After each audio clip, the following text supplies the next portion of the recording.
Il faut s'imaginer que la Turquie, en termes de sport, a à peu près 40 ans de retard, mais ils sont en train de combler ces 40 ans de retard. Ça ne va pas leur prendre 40 ans, ça va leur prendre 5 ou 6 ans. La première raison pourquoi il y avait autant de retard en Turquie, c'est que les gens, pour gagner suffisamment d'argent jusqu'à il y a peut-être 5, 6 ans ou 10 ans, travailler à un seul endroit n'était pas suffisant. Donc par exemple, la personne qui est chauffeur de taxi, la nuit, elle va travailler dans son épicerie qui est ouverte toute la nuit. Donc au fait, le principal problème, c'est que les gens, pendant leur temps libre, travaillent et font pas de sport.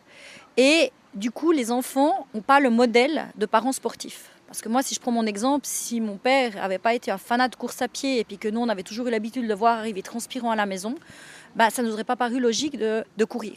Donc, par exemple, typiquement, c'est pas une histoire que les femmes n'ont pas le droit de faire du sport ou quoi que ce soit, mais c'est que simplement, c'est quelque chose de pas courant. Une fille qui dit, écoute, maman, là, ce week-end, je vais faire une course de triathlon. La maman, elle n'a jamais fait de sport, donc elle n'arrive pas vraiment à s'imaginer. Quand j'ai déménagé du sud de la Turquie à Istanbul, je ne connaissais pas beaucoup de monde, je m'ennuyais dans cette grande ville. Et moi, j'ai toujours couru avec mon papa. J'ai commencé la course à pied avec mon papa Gérard quand on avait 4-5 ans, quand il y avait les grands prix BPS et toutes ces courses locales.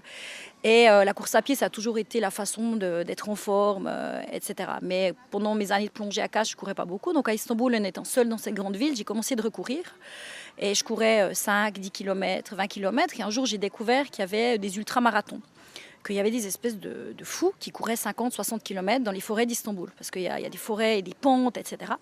Et je me suis inscrite à un 50 km qui s'est super bien passé, que je crois que j'avais gagné. Et j'en ai fait 3 ou 4. Et puis après, je me suis dit, en fait, pourquoi pas, il y a des 80 km. Donc j'ai fait 80 km en course à pied, donc des trails. Après ça, il y avait un ultramarathon qui s'appelle l'ultramarathon de la Voie Lycienne, qui est sur 5 jours, 260 km en autosuffisance. Vous portez vos habits, autant dire un t-shirt, un short, vu que vous les portez. La nourriture, donc vous calculez de prendre les choses les plus légères. Et je ne sais pas à l'heure actuelle comment j'ai fait ça. Enfin, ça a été pour moi un tournant dans ma vie. Ça a été une aventure exceptionnelle. Je pense autant physique, c'était pas si difficile que ça, mais mental, j'ai appris beaucoup de choses sur moi-même, beaucoup de choses sur la vie.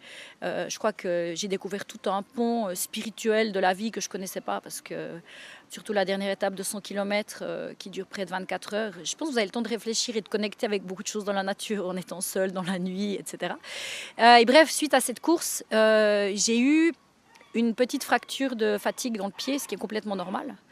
Et l'orthopédiste chez lequel je suis allée m'a directement dit qu'il fallait que je commence de nager. J'ai pas mal d'amis sportifs qui m'ont dit finalement tu vas faire du triathlon vu que tu as commencé à nager. Et j'essaie d'expliquer aux gens que premièrement, non, la natation c'était impossible pour moi. Et deuxièmement, j'avais pas assez d'argent pour m'acheter un vélo et surtout un vélo en carbone, etc.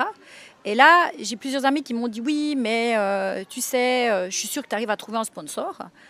Et tout à coup, je me suis mis dans la tête que j'allais me trouver un sponsor. Donc, j'ai écrit à toutes les marques turques et internationales en Turquie. Et j'ai une marque italienne dont les vélos sont fabriqués en Turquie qui s'appelle Carraro, qui ont décidé de me sponsoriser. Et l'histoire est incroyable parce que j'avais jamais fait de triathlon de ma vie. Et en 2016, j'ai fait mon premier triathlon. C'était une distance olympique. Donc, la course en mer, c'était 1,5 km.